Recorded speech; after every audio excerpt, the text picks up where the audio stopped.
Is all we really need to do to secure the future of HR, is all that we really need to do to start championing ourselves more?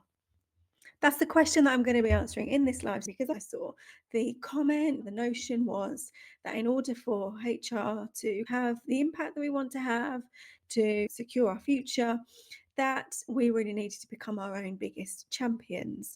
HR needs to become our own biggest champion. And I agree with the sentiment to a certain extent.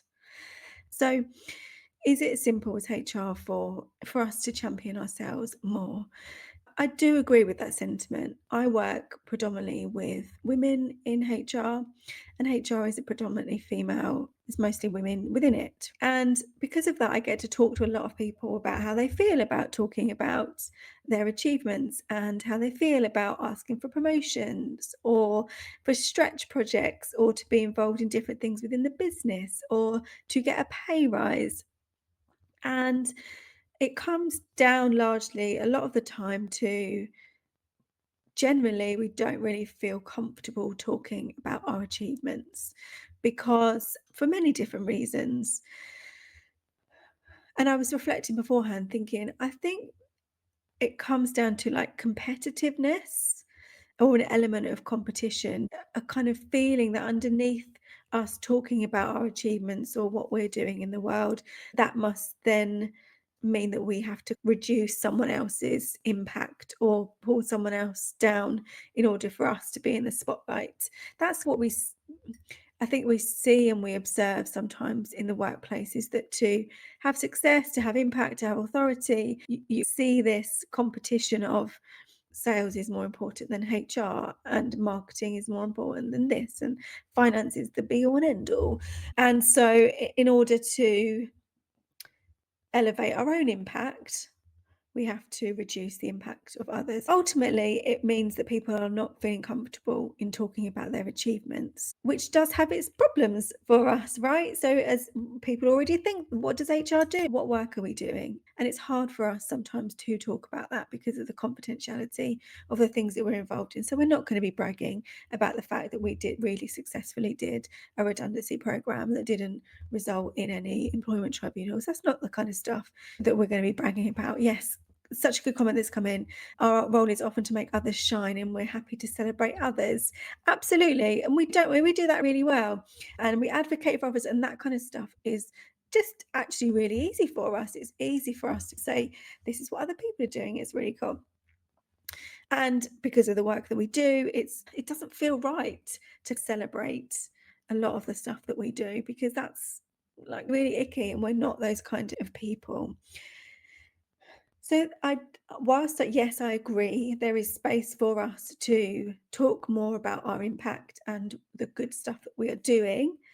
I think that saying that is the kind of that's the route for us to go down lacks nuance, specifically because of the fact that I work with women in HR. And to say that we just need to champion what we do more assumes that we're operating on a level playing field, and we are not. We assume that we can succeed and achieve just by putting the hard work in, and that will get noticed. And then we are sometimes blind to how gender inequality shows up at work. So let me explain that a little bit more because this is not, it's never an exclusively male female thing. It's never man does this, woman does this. It's not, that's not how it is. However, there are in the mains. So in the mains, as women, we're told that the key to success is for us to be more confident because the view that exists of leadership and a success in the workplace is that it's confident, it's competent, it's a leader, like all these kind of behaviors. But displaying confidence for us as women results in different outcomes for us compared to men. So, if men display self confidence, which is essentially what talking about your achievements, like you could define it as that, right? If men display self confidence, then they are often perceived to be higher performers, they are perceived to be more, and they are perceived to be more influential.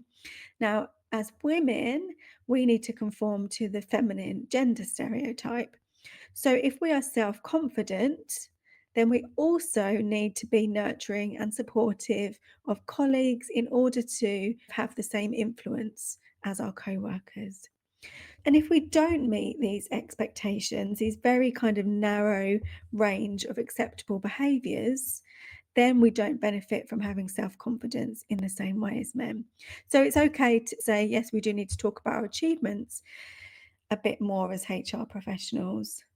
There's a nuance that if we do that as women, we are less likely, if we are also not engaging in all these other behaviours that meet the gender stereotypes that exist for us, that is less likely to have positive outcomes for us.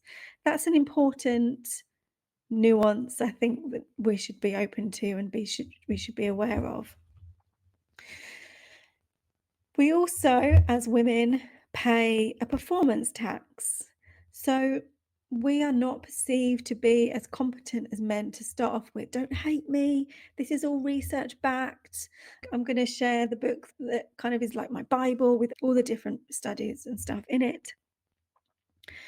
So, as women, because we're perceived to be less competent to start off with, we have to exceed expectations constantly, consistently, to prove that we are equal to our male counterparts.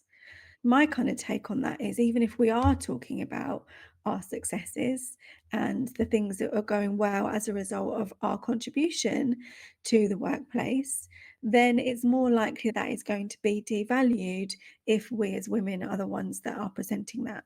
And I've seen that. I've been like, I feel it, I guess, as well. The kind of devaluing of the work that we do, the lack of understanding of exactly what it is that we do. We see it all the time. Just, oh, that's people stuff, or you just do the admin, you just do that, without recognizing the very hard work that goes into some of those processes. Yeah, there might be paperwork involved, but in order to avoid the tribunals or whatever that we do, that takes a lot of emotional intelligence, it takes a lot of ability, it takes a lot of relatability that it often just doesn't get any recognition at all.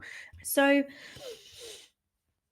yes, HR, as individuals, I believe that we could do a better job of talking about our successes and helping people to understand our work and finding some way to cut through all of that. It's confidential, I can't talk about it. I believe that to be true.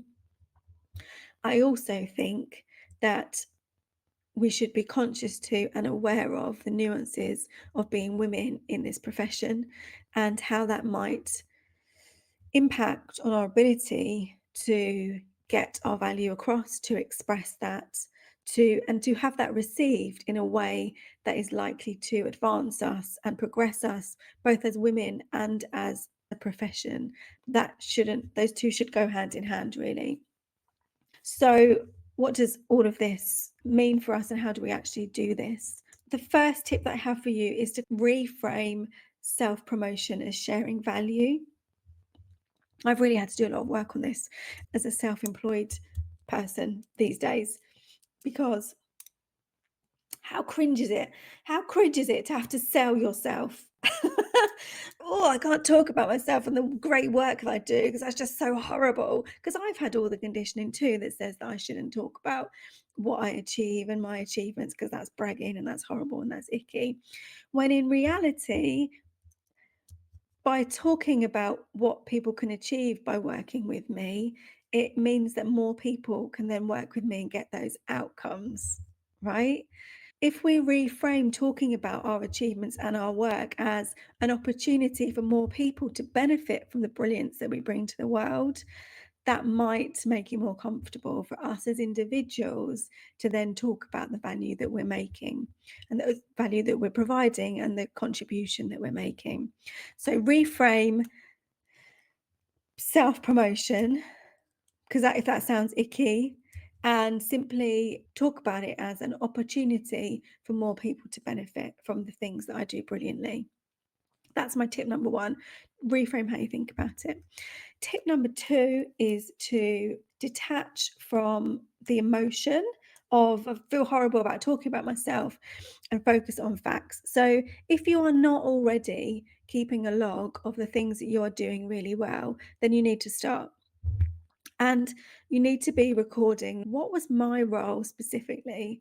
What did I contribute? What skills did that demonstrate? What impact did that have? The impact is a really important part. Like, what was the impact on the business, on the people around me, on the like future of the workforce, of my organization, meeting its goals, whatever.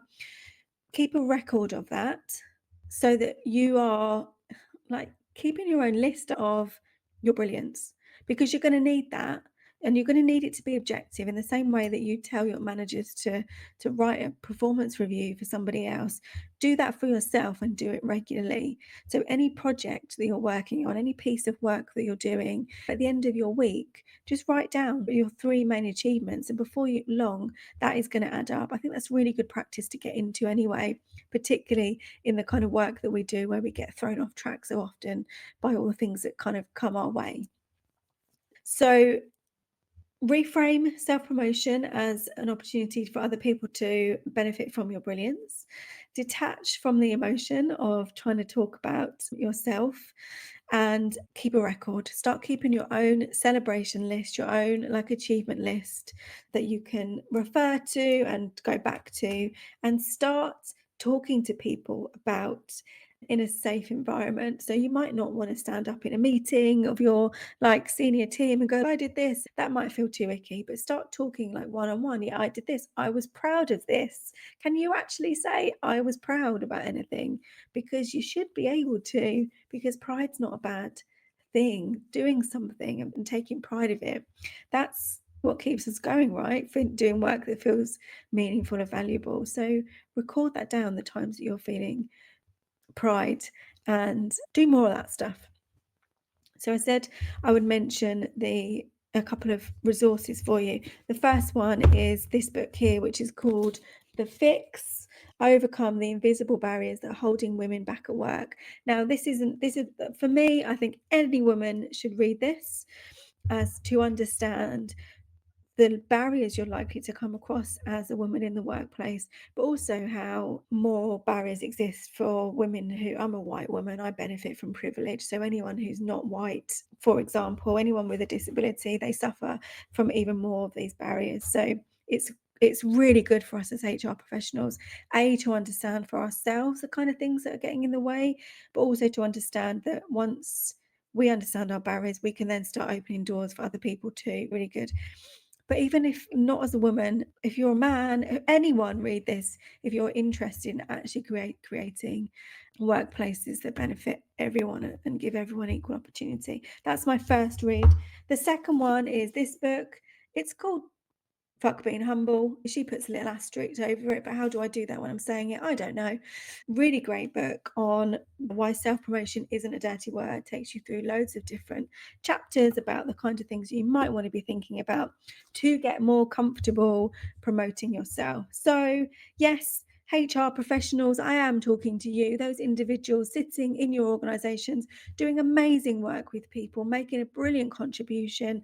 I am talking to you when I say do talk about the work that you do, talk about the things that you do with pride, give it a go and see what the impact is. Ultimately, we have got to believe the worth that we have and that we bring to the organisation for anyone else to. And when you have a sense of that, when you have a really good understanding of what it is that you bring somewhere, then it's more easy for you to vocalise it and for other people to understand it too.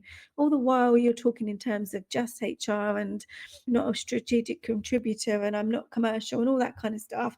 Stop it. You have magic simply because you are brilliant, or especially because you're brilliant with dealing with people, and that is so lacking within our workplace.